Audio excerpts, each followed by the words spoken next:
Immortal warrior of mysterious world in Hindi episode 10 AD Haridas channel पे उपलब्ध।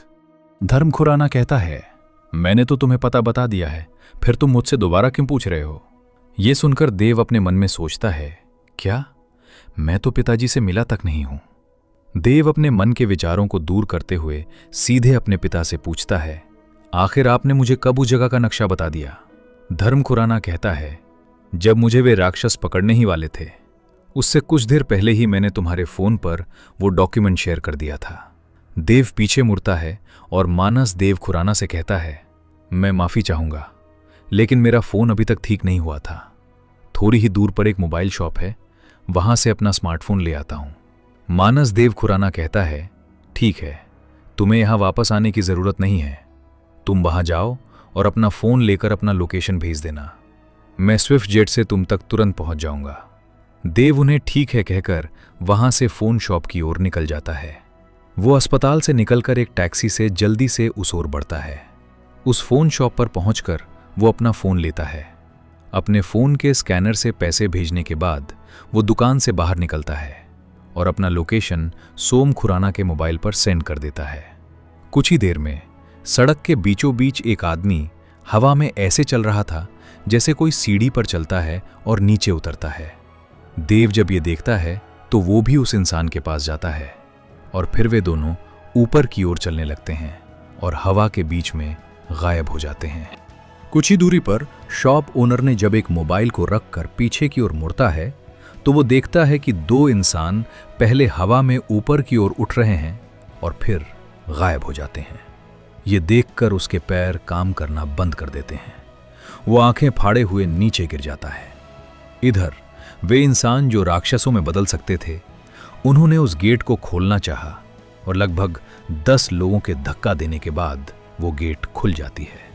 उन लोगों में से जिसके चेहरे पर धब्बा था, वो सबसे पहले उस दरवाजे के अंदर प्रवेश करता है और उसके पीछे पीछे 20 से 30 लोग अंदर आ जाते हैं। वो बस एक पल के लिए रुकता है और अपने हाथों में रूबिक क्यूब को घुमाता है। थोड़ा सोचने के बाद अपने पास खड़े 2 लोगों से कहता है, तुम दोनों जाकर बाहर पहरेदारी करो। किसी भी इंसान को अंदर आने की इजाजत नहीं है। अगर कोई जबरदस्ती अंदर आना चाहे तो ये खतरनाक एरिया है कहकर भगा देना। वे दोनों इंसान जल्दी से अपना सिर हिलाते हुए बाहर की ओर निकल जाते हैं। फिर बाहर की ओर जाकर जमीन पर थोड़ी थोड़ी दूरी पर बैठ जाते हैं और अपने चारों ओर के वातावरण का एनालिसिस करते रहते हैं। इस तरफ उनके बैठने के लगभग आधे घंटे बाद उनसे 150 मीटर की दूरी पर एक विमान जो अपनी अत्यधिक गति से आ रहा था, अचानक जंगल के एक हिस्से के ऊपर रुक जाता है। नीचे की ओर एक साफ मैदान था जहां पेड़ नहीं थे। इस जगह को देखकर मानस देव जल्दी से अपने हाथों को थोड़ा हिलाता है, मानो वो उस स्विफ्ट जेट को नीचे उतरने के लिए कह रहा हो। विमान नीचे उतरता है। वे सभी लोग विमान से नीचे उतरते हैं सिवाय सोम खुराना के।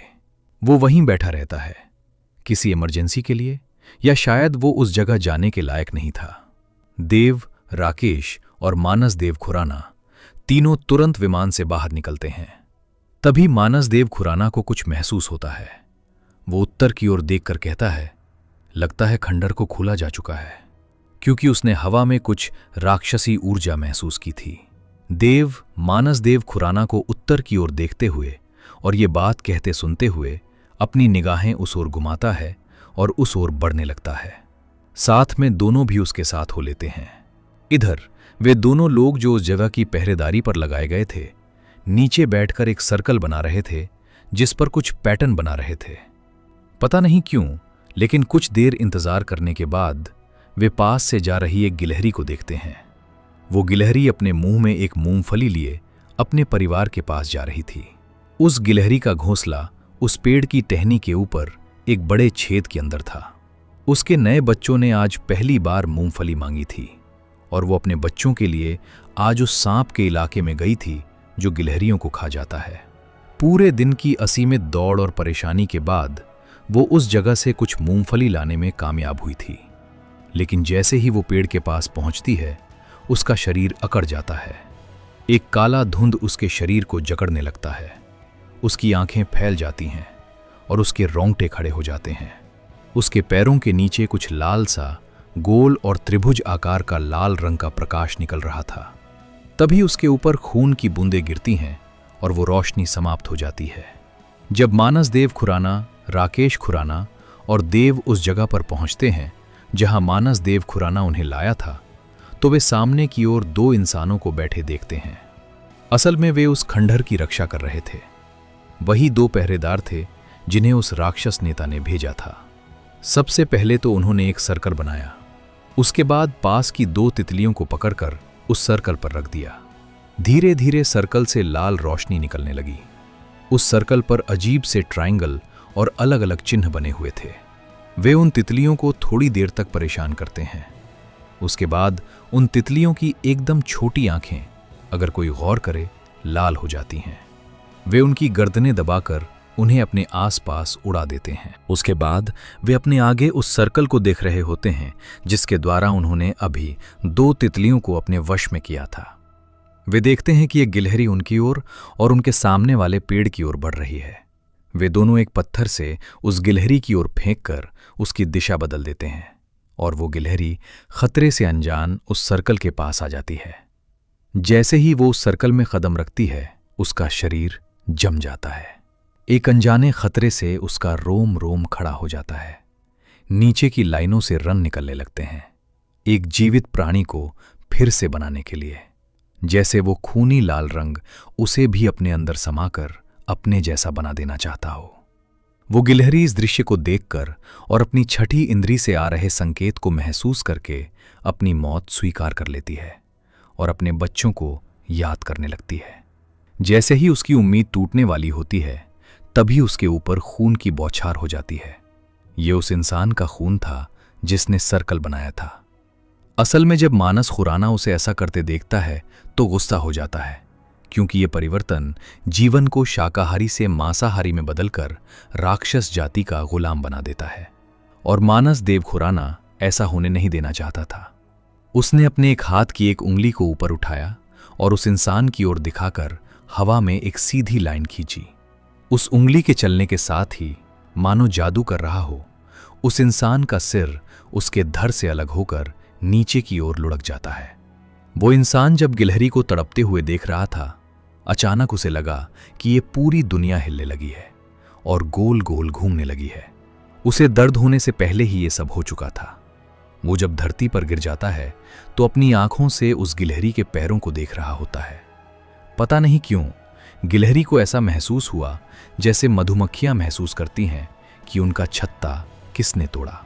उस गिलहरी ने भी गुस्से से उस इंसान की आंख में एक पैर मारा और जल्दी से भागकर अपने घोंसले की ओर चली गई। वो इंसान अपनी आंखें खोले इस दृश्य को देखता ही रह गया। पास खड़े उसके साथी का भी यही हाल हुआ। वो भी एक पल पहले गिलहरी को देख रहा था और दूसरे ही पल उसके पास गिरे सिर को देखकर तुरंत समझ गया कि अभी क्या हुआ।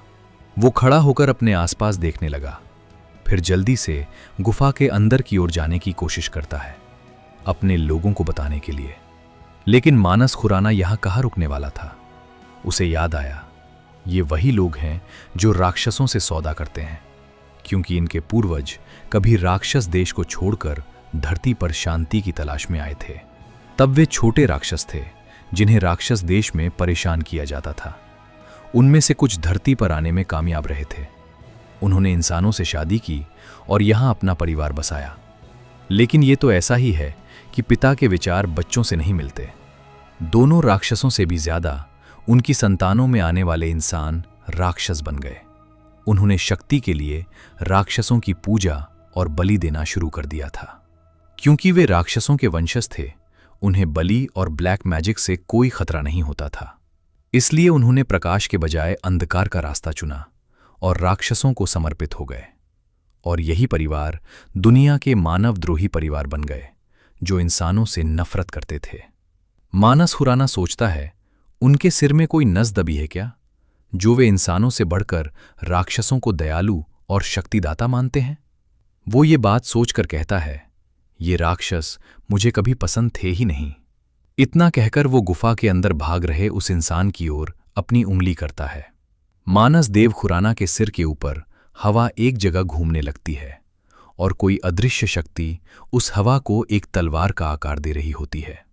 वो तलवार सीधे जाकर उस अंदर जा रहे दूसरे इंसान के दिल को छेदती हुई जमीन में घुस जाती है। सीधे दिल पर वार होने के कारण उस इंसान की आंखें फैल जाती हैं। वो मुंह से आवाज निकालना चाहता था, लेकिन उसके मुंह से सिर्फ खून निकलता है और उसके गले की आवाज धीमी होती चली जाती है। वो इंसान नीचे की ओर झुकता है और हवा की तलवार से सटा रह जाता है। मानस खुराना ये देखकर अपने हाथों को नीचे करता है और इसी के साथ वो तलवार भी गायब हो जाती है। वो इंसान भी नीचे गिर जाता है। पास से दो धमाकों की आवाज के साथ बम फटने जैसा एहसास होता है। असल में ये वो दो तितलियां थीं जिन्हें उस आदमी ने अपने वश में किया था। आसपास की पहरेदारी के लिए उस इंसान ने अपनी कुछ शक्तियां उन तितलियों के अंदर दे रखी थीं। उस इंसान के मरने के साथ ही वे तितलियां धमाके के साथ फट गईं। ये आवाज बहुत जोर की थी। पास खड़ा राकेश खुराना यह सुनकर गुफा के अंदर के लोगों के सुनने की चिंता करने लगता है।